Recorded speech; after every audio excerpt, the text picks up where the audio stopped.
the fifth inning rolls around, my dad says into the mic, and I could hear him. I was right above his head.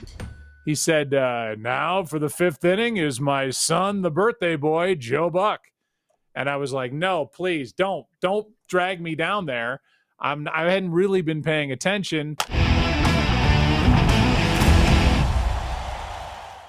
Legendary broadcaster Joe Buck joining us right now, jumping right into the combo too. Joe, great to have you on here for the first time, and we're excited obviously to see you on the Cardinals broadcast soon, and love what you're doing on ESPN. How you doing? I'm doing well, and AJ's right. There's nothing better than role play. It keeps things fresh, keeps things exciting. I usually show up as a construction worker and let things happen from there. Is that what Tim McCarver liked? You show up as a construction worker? Hey, how are you? I'm having a tough time. with my porch. Can you fix the porch? Don't worry, Tim. Here I come. That's right. Here comes Construction Joe. Amazing. Well, wait, let's backtrack for a sec, Joe, before we get into the games and the Cardinals game that you're about to call. What do you think of what we're covering right now? The sport has an issue. We can try to solve a few problems, but one of them is, Hal Steinbrenner just said, we're not going to have enough money potentially. He didn't say to sign Soto, but that, the luxury tax number kills them. They have to give all the money to the other owners. And so that turned into the league potentially trying to get all teams together for a national game package like NFL, which you've called for years. That doesn't seem to make a lot of sense to a team like the Yankees to share the pot. Yeah, I mean, I agree with what you said. It's one thing in theory, it's another thing in practice, and then getting owners that own networks such as I guess NESN, the big market teams that get money in a different fashion than some of the smaller markets. I mean, I don't see that happening, but I guess crazier things have happened, but maybe not. That would be about as crazy as could happen in the sport. Whatever it is, it needs to get figured out. There are a lot of owners that are hanging their hat on their regional network situation being completely dire and changed since they signed those deals, and now they're strapped for that cash. The Cardinals owners have cited the uncertainty with that. I'm sitting in St. Louis, and the uncertainty of that, I think, sometimes becomes a pretty good excuse to not spend money. So whatever it is, it's got to get figured out, but it'll get figured out at a level and by people that are much smarter than me. Okay, so is that why Bally Sports Midwest is bringing you back to call a game? Because they're struggling for the whole thing. Yeah, they're struggling for viewership that much with my boy Chip Carey. So Chip's like, man, I need Joe Buck to get us 5 people to tune in this year because what I'm doing isn't working. So here's Joe Buck, everybody. You know better than anybody. It's not the case. I don't think there's going to be a rating spike because I'm going on with my narcissistic, ego-filled evening tomorrow night.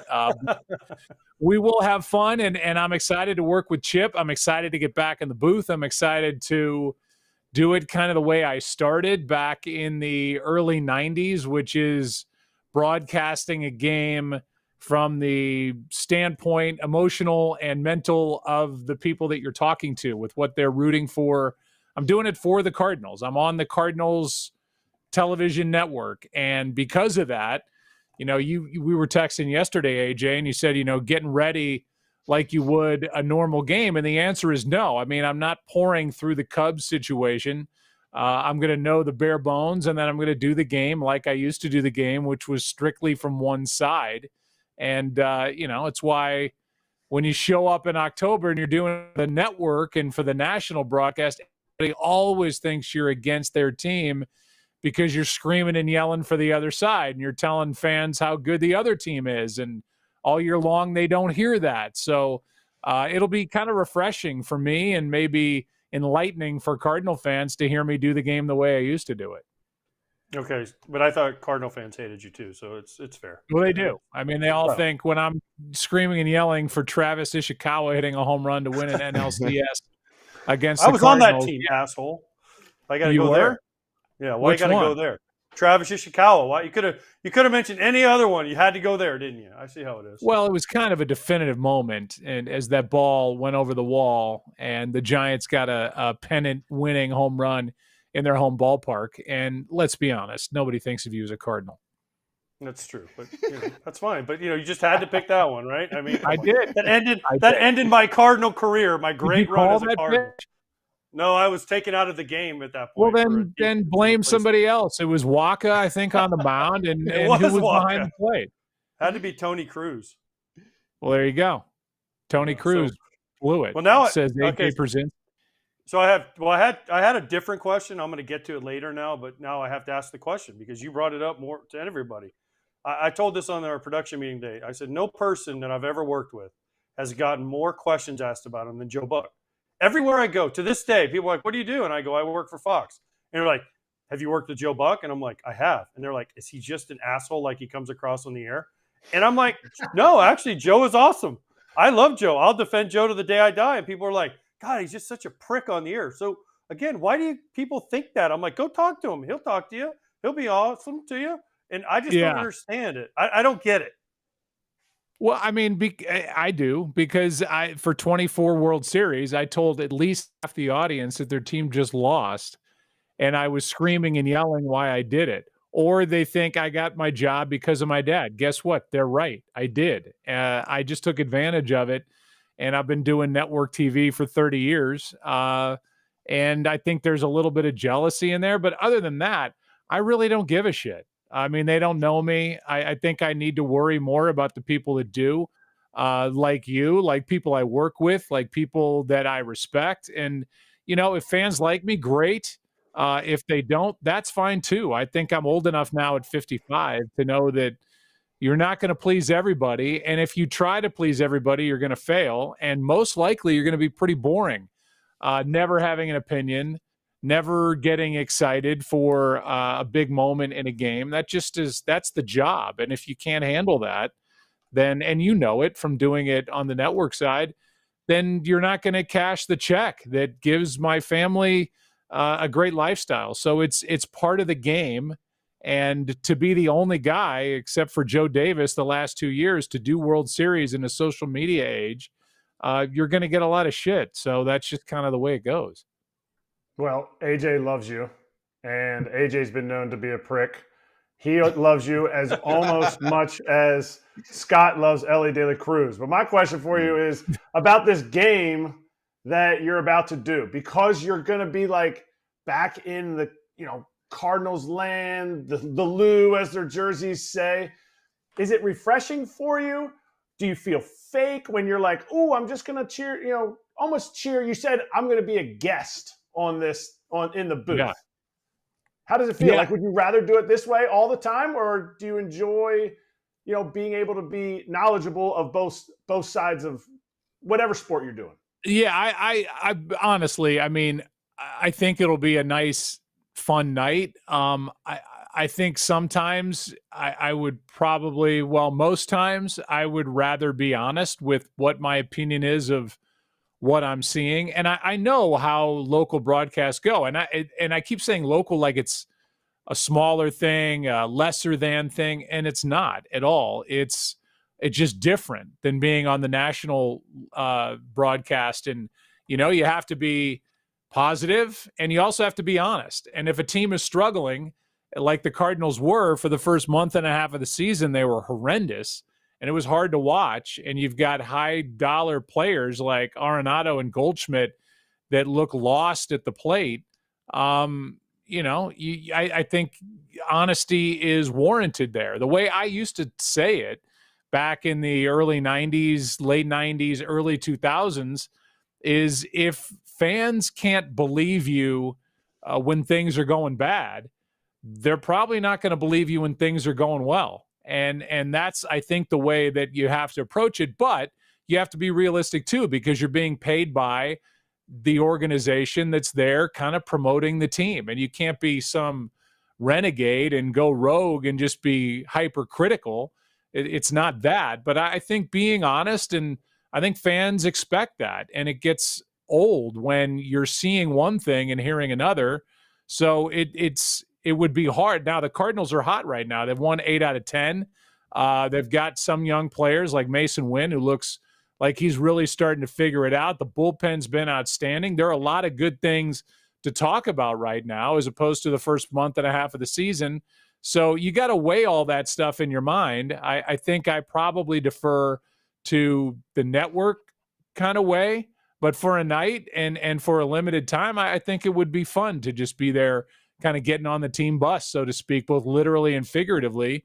And if the team's good, there's nothing better. If the team's not good, it becomes a lot of choices. Sometimes the choices aren't that great. Yes.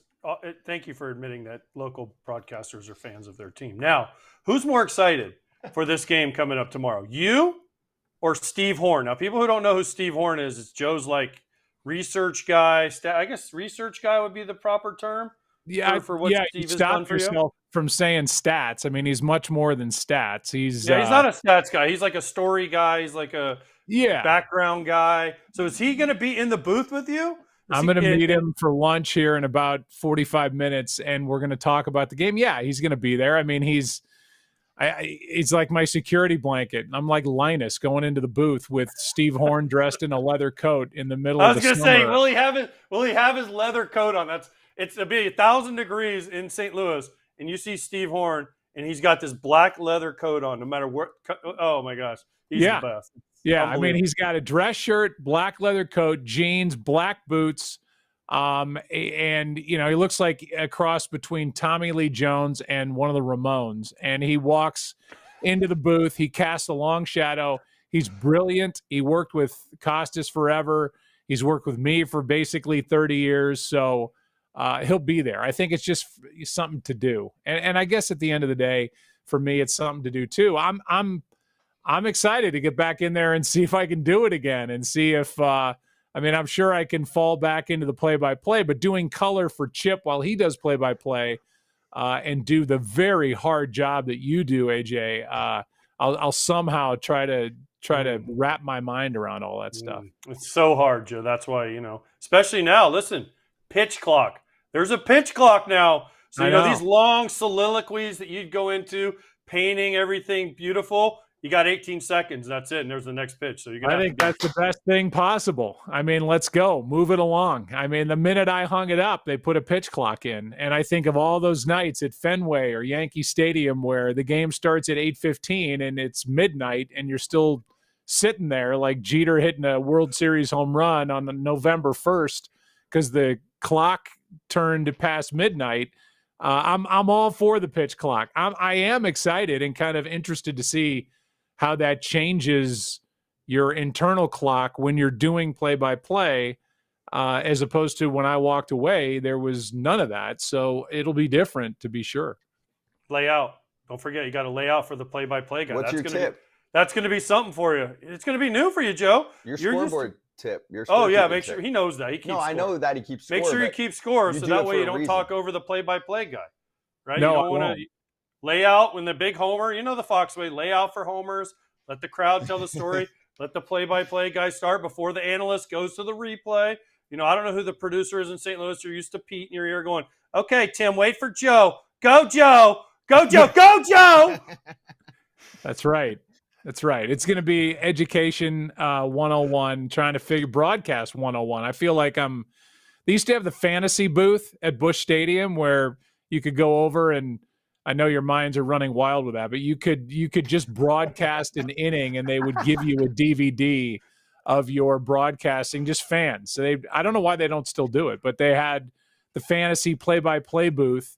And that's kind of what I feel like I'm going into tomorrow night. But I honestly am thrilled to do it. It sounds like a good segment for a show at some point. Fantasy booth. Yeah, exactly. Yeah. Better than role play. Fantasies with Chip. I mean, you're going in a booth, the fantasy booth, with a guy named Chip. Yeah. The fantasy suite, like on The Bachelor. They have Papa Shot now, I heard. In the Cardinals home booth, they have Papa Shot. So if there's a rain delay, you just play Papa Shot for hours. It's supposed to rain. So, I mean, this is the typical all great plans get laid to waste because I'm sure I'll show up. The tarp will be on and we'll be sitting there just BSing and then, running old Cardinal highlights, and then I'll leave. There will be no game. I actually would enjoy that, like an hour rain delay where you guys can actually get all the good stories in too, right? That's actually the time you can talk about dads, right? And get through everything, because the pitch clock's going to try to get in the way of some of that during the game. Well, you bring it up, and you're right. I mean, we're there to do the game, and Chip and I both feel the same way. It's like we can do the walks down memory lane. That's all well and good, but we're there to do Friday night's game. This is not just about history. This is about the present. And so you're exactly right. You've got the pitch clock. I don't want Chip to launch into some story about his grandpa or me into some story about my dad and let the game get in the way. I think it's got to go the other way around. So you're right. If there was a rain delay, which I hope to God there isn't, there would be time to do some of the way back in the day stories of Chip and his grandpa, of me and my dad, but I would rather just do the game. Joe, is it true that I don't know if this is true, but Chip did tell me this story, and when I talked to him, I said, "Hey, we have Joe Buck coming on, your new color analyst. Do you have any great stories for me?" And he said, "Ask him about his first time when he did a game." And he said, "Your dad was like in the 5th or 6th inning, and he just gets up, and you were sitting there, and he goes, 'All right, I got to go to the bathroom.' And he just disappeared, and he goes, 'Joe, you got this inning.'" Is that a true story? It is. It was at Shea, Cardinals and Mets. My dad and Mike Shannon were doing the game on radio. It was my 18th birthday. So April 25th of that year. And I was supposed to go to a prom. I got disinvited by the girl who had asked me. And my dad said, "Well, why don't you come up to New York with me?" So I went up to New York with him. I'm in the back of the booth sitting next to Colin Jarrett, the radio engineer, who's from Trinidad and just beloved. And he had this heavy accent. I'll tell you why I'm telling you that in a second. And as the 5th inning rolls around, my dad says into the mic, and I could hear him. I was right above his head. He said, "Now for the 5th inning is my son, the birthday boy, Joe Buck." And I was like, "No, please don't drag me down there." I hadn't really been paying attention, and he and Mike got up and walked out of the booth. So there was either going to be dead air or I was going to call the inning. And so I ran down, did the inning, and it was a 1-2-3 inning, thank God. But I got back to the back of the booth after that half inning, and I sat back down next to Colin, and I said, "Well, what'd you think of that?" And he said, with his Trinidadian accent, he said, "It lacked description." And it did. It was awful. It was like ground ball to shortstop. Shortstop picks it up, throws over to first, 1 out. Pop up on the infield, second baseman Johnson underneath it, 2 out. And it was just hurried and awful. But my dad did it for 2 reasons. 1, for the thrill of it. And 2, because I'd been doing games into a tape recorder and he knew that I could handle it. It wasn't like it was totally foreign to me. But yeah, I was 18, and the next summer I was doing AAA baseball in Louisville, so it really wasn't that long before my career actually started. Joe, I want to take us back to the national conversation for a second, because I don't get to chime in and try and be an expert, but because these guys are talking ball. But on the broadcast side, I kind of can, right? So I called these YouTube Game of the Week national exclusive broadcasts for years. And first off, it's hilarious because we'd get comments. You're getting thousands of comments rolling in during the game. And you'd make a call and sometimes just entertain myself because I'm like you. I don't give a shit. Like, say whatever you want. I'm pretty unconventional. I would look down and they'd be like, hates the Mariners, hates the Angels. Yeah. Like on the same call. So what they did, which I thought was smart, was they said, hey, we're going to make an option for you. You want to listen to your team broadcast? You don't have to like go to your radio or go to your phone or whatever and try and sync it up. We'll put that in there for you. What they found was that people did utilize it, and we even promoted it, but not that many people went over to it, right? Like it was maybe 10% or so. So they were like, go for it. Get rid of the trolls. So I ask this because I'm curious if you think there's an answer to get rid of the trolls. They seem to be the loudest, but most people are actually okay. Yeah, I mean, I think that's social media in general. I refuse to believe that social media speaks on behalf of the majority of the country on any given topic. It doesn't matter. But certainly on something as trivial as the play-by-play guy hates our team. Again, when you're listening every game. I'm way older than you guys. When I was a kid, there was one game on a week, and it was the National Baseball Saturday game, and it was Vin Scully and Joe Garagiola, and then other people with Vin from time to time. But it was like, hey, my Cardinals are on this week. Let's hear what the national guys have to say. But you're not comparing it to your local TV announcers who every night are like, hey, Cardinals hit a home run, unbelievable. And then the other team hits a home run. It's like, there's a home run into left, and now the Cardinals are trailing 4-2, and everybody's sad.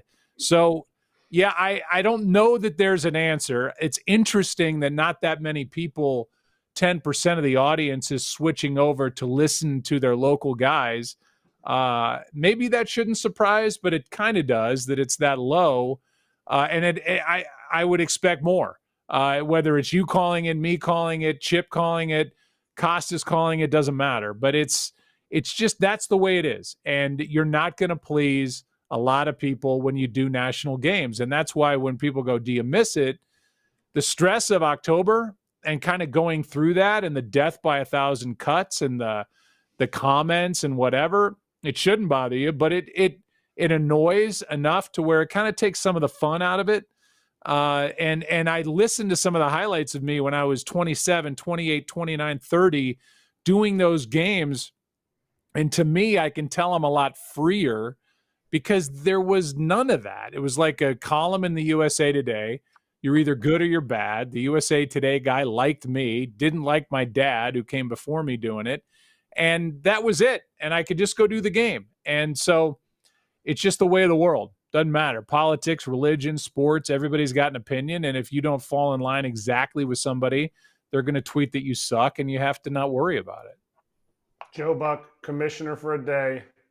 What's your first go-to move? I'd cut the schedule down, which owners won't go for because it's revenue lost.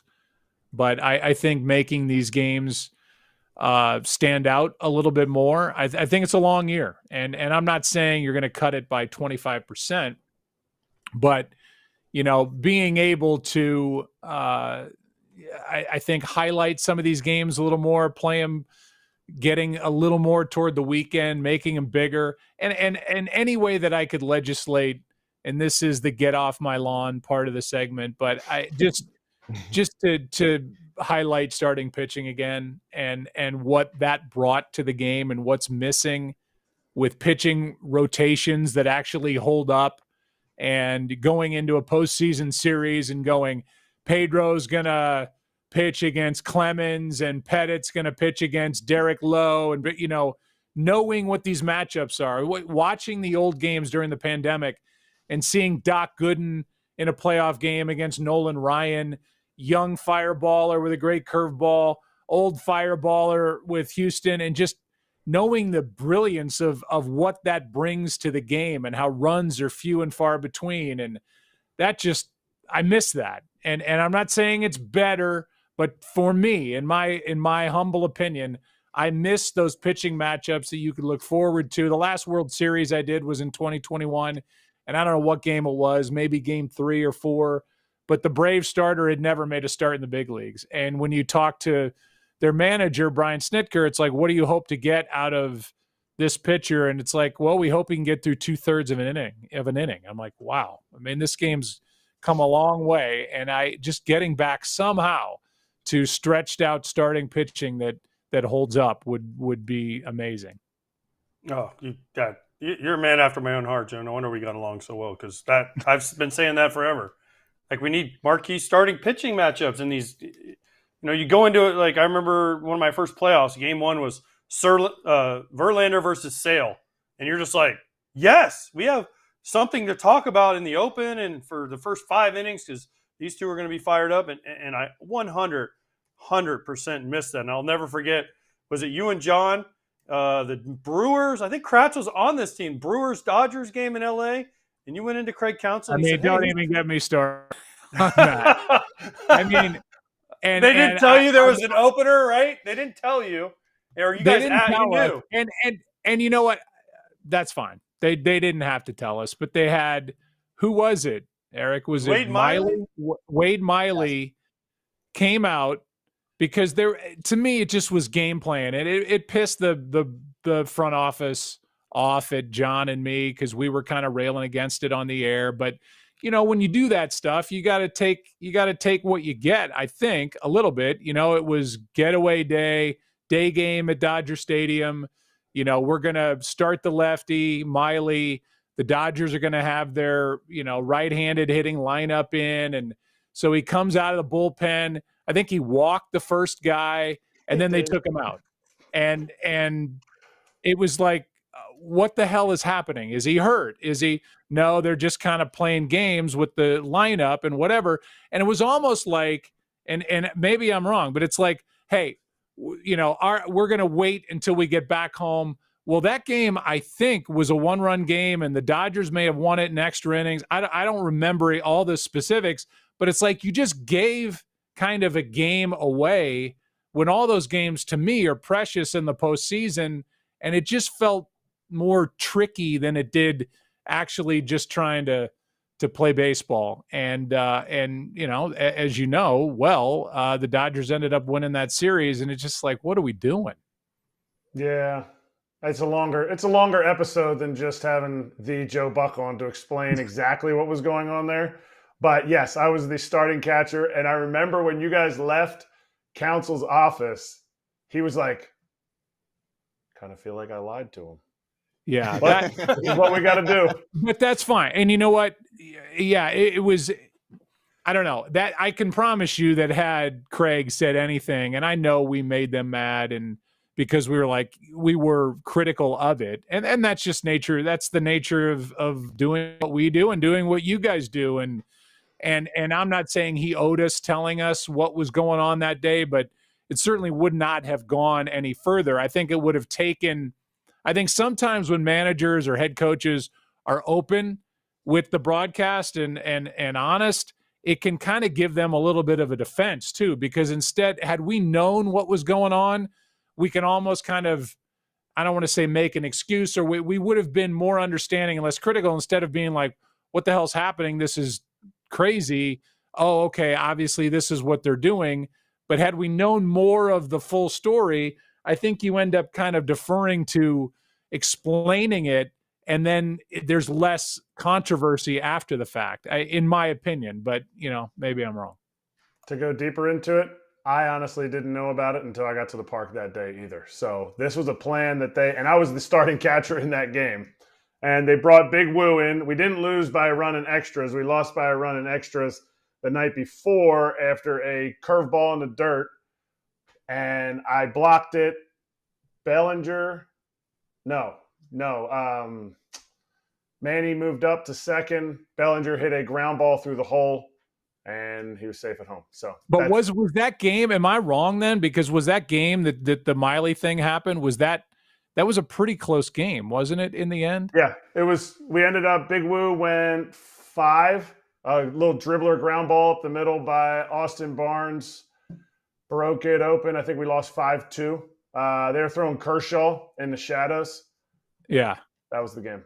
Yeah. Well, I don't know. It's when you hold that stuff secret and then you do it on national TV, I think you have to expect that you're going to get questions about it. And when you're, as you guys know, and AJ, when you're sitting there, all three of you guys know, when you're sitting there doing it and you're at a loss, I think you kind of get a little on the offense, like, hey, what's going, because you're like, what is happening? You don't really understand what's going on. I think you tend to get a little more critical than you otherwise would be. So, whatever, it's ancient history, but I think it points out that when back in the day, again, get off my lawn, when you could just count on, okay, here's how it stacks up. This rotation's backward now because of a longer LCS or whatever. It's another facet of baseball that makes it so interesting to talk about with how the pitching matchups actually play out. So we're trying to grow the game. I think as an ex-player, I would love to see the game in a better place when I'm done in whatever aspect of baseball I'm done in. But how, through player access, do you see a difference in the NFL and the MLB, because I know a producer that would go in and do Monday Night Football, and the NFL teams would give him access galore on a Thursday or Friday. I forget exactly what he said. And MLB, we call some teams and they're like, we have to keep the players focused because they are not able to talk to you in the media. I know. It's mandated. I mean, if we go in, even if the guy doesn't want to talk, in the case of like a Bill Belichick, back when Troy and I were first together 20 years ago, he was, let's say, not very forthcoming with information, but he'd sit there and the starting quarterback would sit there and you would get time with them. I'm with you. I mean, we do all-star games and there's some guys in the locker room we'd never met. And you want to go, hey, I've never met Aaron Judge. Can we spend 5 minutes with him? And it's like, we're about to do the all-star game. Like, would it maybe be good to have us have a chance, or Ohtani in 2021? And he came in and was amazing. And then you go on and on about him because he was so open and forthcoming with everything that was going on. And he had just hit in the home run derby the night before and had to be dead tired with pitching and hitting, but they're playing defense on Judge. I think most of the time, maybe I'm wrong, but you guys have been down there. A lot of times the player would be happy to talk, but the PR director plays defense and they don't really ever ask if the player wants to talk to the alien broadcasters coming down to get to know them a little bit better. I think, yeah, some of that access is good when you're doing national games. I mean, it's self-serving because that's what I was doing, but it makes a difference when you can say, hey, we talked to Aaron Judge before this all-star game, and it's been a big first half or whatever, and he's on fumes right now, but he's looking forward to a big second half. A little bit of personal contact is a good thing and helps promote these players, as opposed to just keeping them sheltered because it's an annoyance to talk to somebody for 5 minutes. Those guys are there all day. And, we're getting there 4 hours before the game. You can spare 5 minutes if you're going to end up promoting this player. That's not you said this is self-serving. It's not self-serving. You're putting on an entertainment product. You want to give you're not like, oh man, I just want to do research on myself and tell everybody about Joe Buck. Like, to me, that's not self-serving. You're trying to paint a picture of, in the case that you said, an all-star. So how do we change this? Because MLB needs to sell their players. That is the product. They're not selling jerseys because you see through them as a wet t-shirt contest.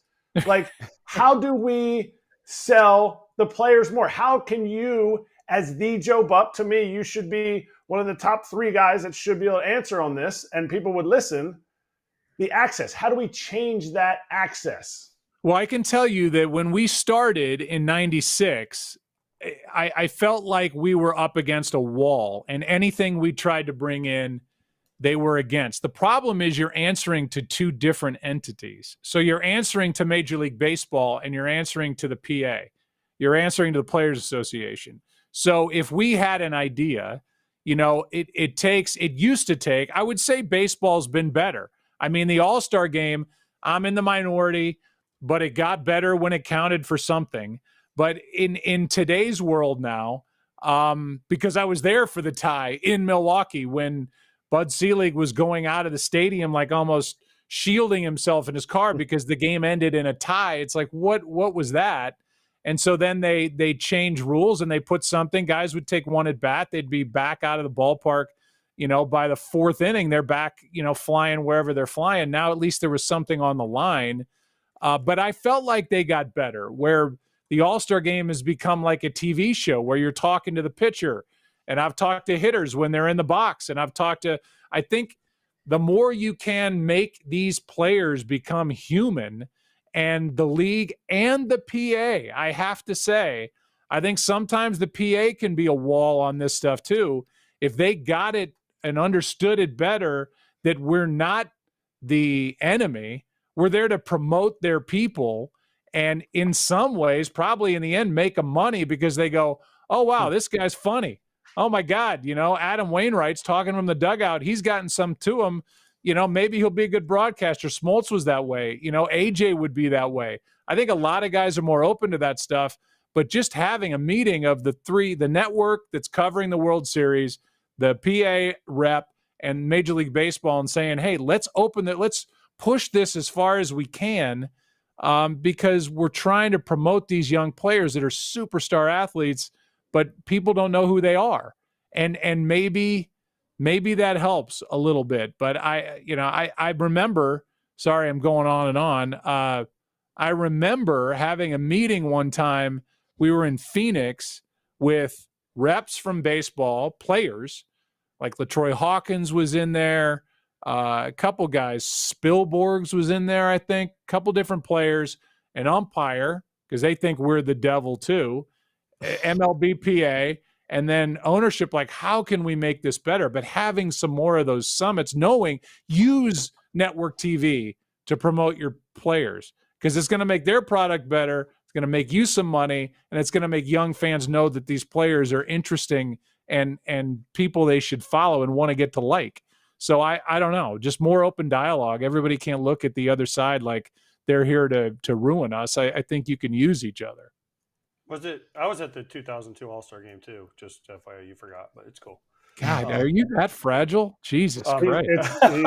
I'm very fragile. He is hummus.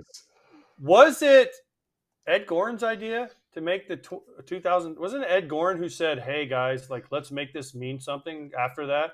And he went to the MLB and said, hey, we're going to make this home field advantage. I believe it was Ed Goren. And people don't know Ed Goren was a longtime Fox TV exec who hired me, and I think he might have hired Joe if he's been around that long. Yeah, he did. He was there at the start with David Hill. I think it was more of a TV effort. Like, hey, this game is becoming more and more meaningless, and guys don't really, when there's nothing tied to the result of this thing.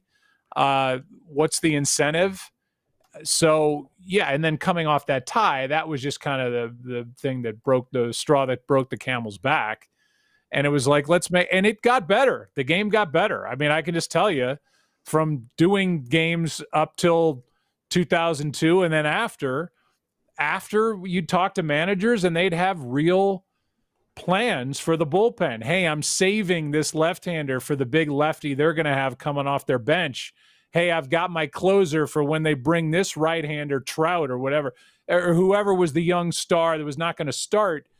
There were plans in the bullpen prior to that, and I think after that, because I did it on both ends of it, it was more like, we've got to get as many people involved in this game as we can. Those that have the health okay to go, we've got to get them in the game because they're here and their fans and their family want to see them in the game. Prior to that, it was like, it was a real game, and it was more interesting, at least from where I sat.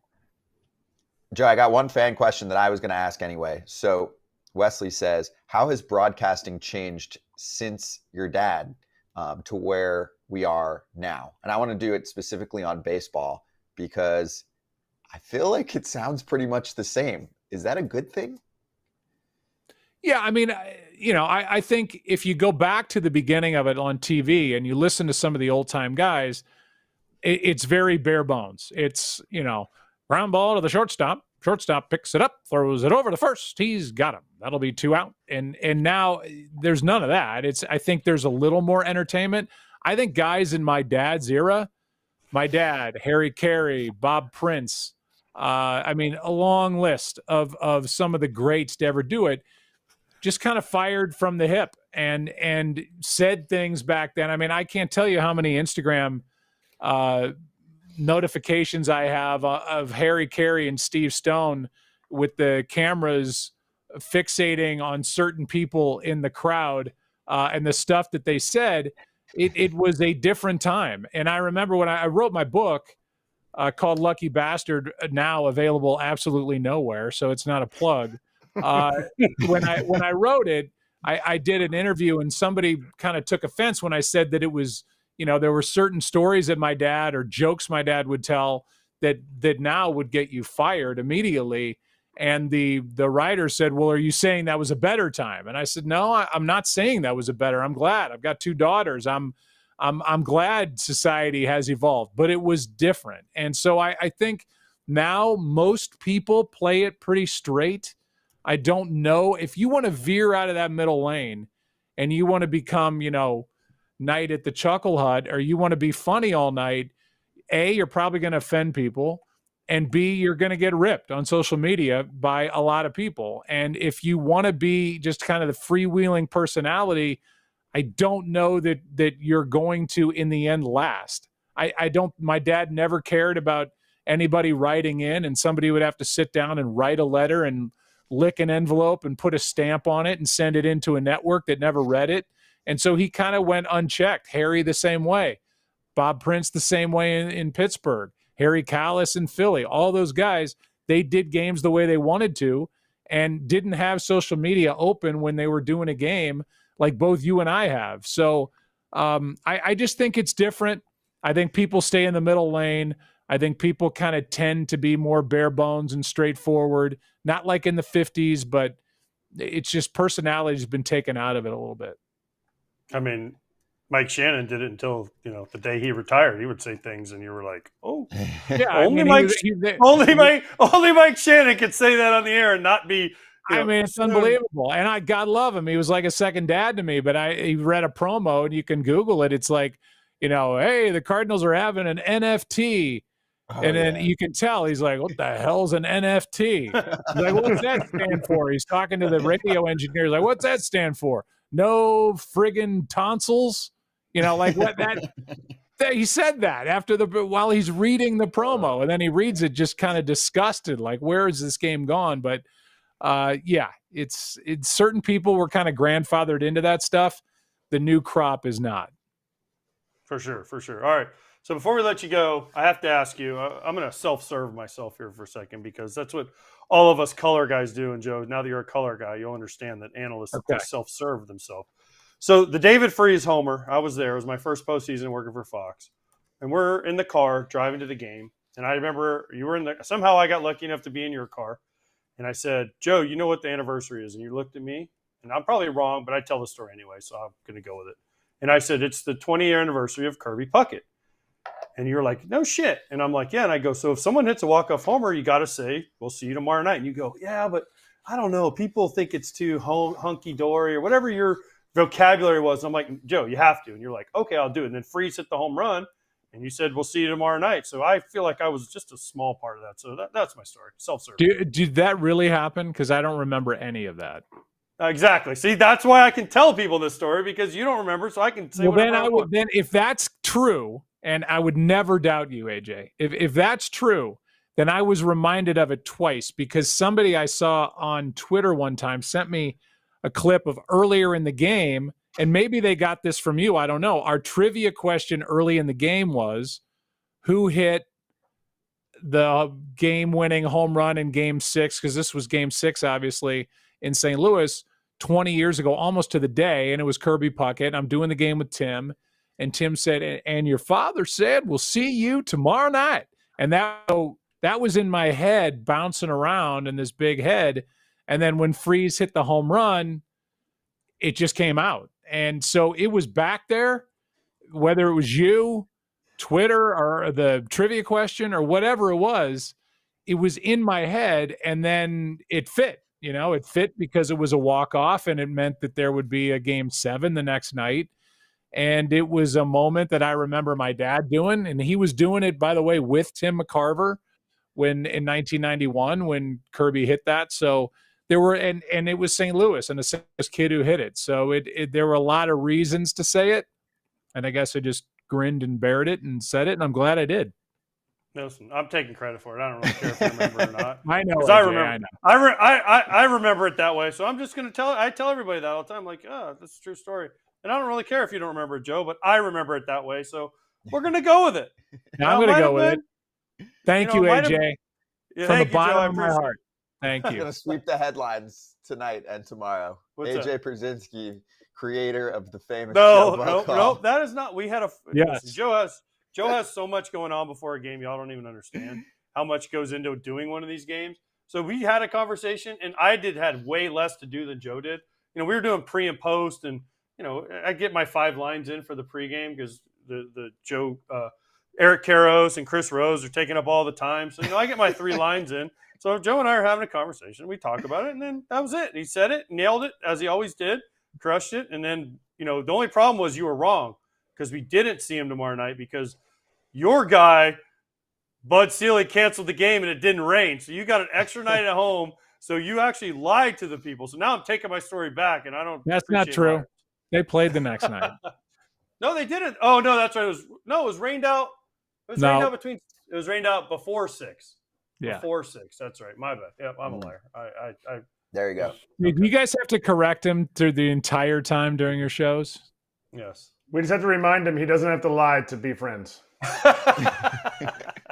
That's a good reminder. It's a good reminder. Yeah. Hey, listen, Joe, we got to do one game together. It was magical. You made me miss. I love working with you. You made me miss the cut at a celebrity golf tournament in Greenville, South Carolina, and I have not been invited back since. So I can always blame you for that. We did the game in Wrigley, right?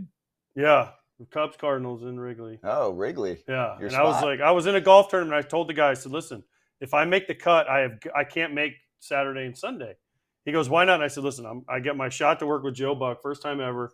Oh, I'm sure that was the headline. Well, it was for me. And I said, I get to work my first game ever with Joe. And I said, I'm not missing it. I go, you can hate me, you can do whatever you want. And so he's like, okay, you're not going to make the cut anyways. I make the cut. And then they had to change my scores, and I flew. And he goes, only if you give us a plug on the air. And I said, I came from, and somewhere in the game, I was like, I played golf in this BMW championship in Greenville, South Carolina, and then I haven't been invited back. And they still haven't invited you back. No, right. I blame Joe. That was for other reasons why they didn't invite him back. That was what you did at the cocktail party. Exactly. That's it all ties back to the role play at the start of the combo. But anyway, Joe, awesome having you on. Thanks for the extended time. We're looking forward to the call, even if it's just for some rain delay theater. All right? All right, good. I appreciate it, guys. Thank you. Hey, hold on. Before you go, where did this football start? Jets at 49ers, week 1. Oh. Riveting. Yeah. Jets. Will Aaron Rodgers make it more than 3 plays this year? Well, we had it last year, so clearly nobody's superstitious at the league. So, yes, I am hopeful. I'll take the over 4 plays. Yes. Thank you, Joe. Thanks, Appreciate Joe. you. All right, guys. See ya. Actually, on that note, this show, Foul Territory, is hosted by all former major leaguers plus me, just trying to keep up with these guys, right? So we are into daily health, energy, gut health, the whole deal. Pretty obvious. So we want to talk about AG1. I first gave AG1 a try because a friend recommended it to me a while back, and it's helped me on many levels. Focus, stress, gut health, big one for me. I'm also allergic to gluten and dairy, and this covers both categories there. So make sure you take ownership of your health by visiting drinkag1.com/foul. But I'm not the only one, because this on the desk here right now, and I've been on the road a lot, so I've got my travel packets. Mr. Kratz is drinking AG1 as well. Dude, the travel packets are a game changer. Just this weekend, we took it to Kansas City. You're in a hotel. They're not like all of it. Like, yes, you can find the juice places, but it's nothing like what's in these packs. Mm-hmm. For me, like just the energy that I have, and I just feel more alert because I don't drink energy drinks. Yep. And it's great. It is awesome. Obviously at home it's awesome, but the travel packs are the real G. Listen, I know I'm 37. I know I look great, but I'm looking out. I'm checking the mail for my packets. I'm checking the mail for my packets, Crassy. This is what happens. You recommend to a family or a friend. So we got you then, okay? So you replace your multivitamin just with AG1. You don't need, to fill up your shelf. It's 1 packet, or obviously you have the tub and 1 scoop, which includes prebiotics, probiotics, digestive enzymes for gut support. And yes, you can recommend it to friends, formulated based on the latest science and maintains high quality standards if you're of age. It's kind of one size fits all, which is great. So it's a foundational nutritional supplement that supports your body's universal needs like gut optimization, stress management, and immune support. Since 2010, AG1 has led the future of foundational nutrition, continuously refining their formula to create a smarter, better way to elevate your baseline health. And if there's one product we would recommend to elevate your health, it is AG1. So we're excited to welcome them as a new partner to the FT fam. So if you want to take ownership of your health, it starts with AG1. Try AG1 and get a free 1-year supply of vitamin D3K2 and 5 free AG1 travel packs with your first purchase at drinkag1.com/foul, F-O-U-L. That's drinkag1.com/foul. Go check it out. Hey everybody, be sure to like and subscribe for more content. We're back here every weekday, all year long, so do not miss an episode. The videos are coming in all day. Here's another video you might enjoy. Baseball the way it should be covered.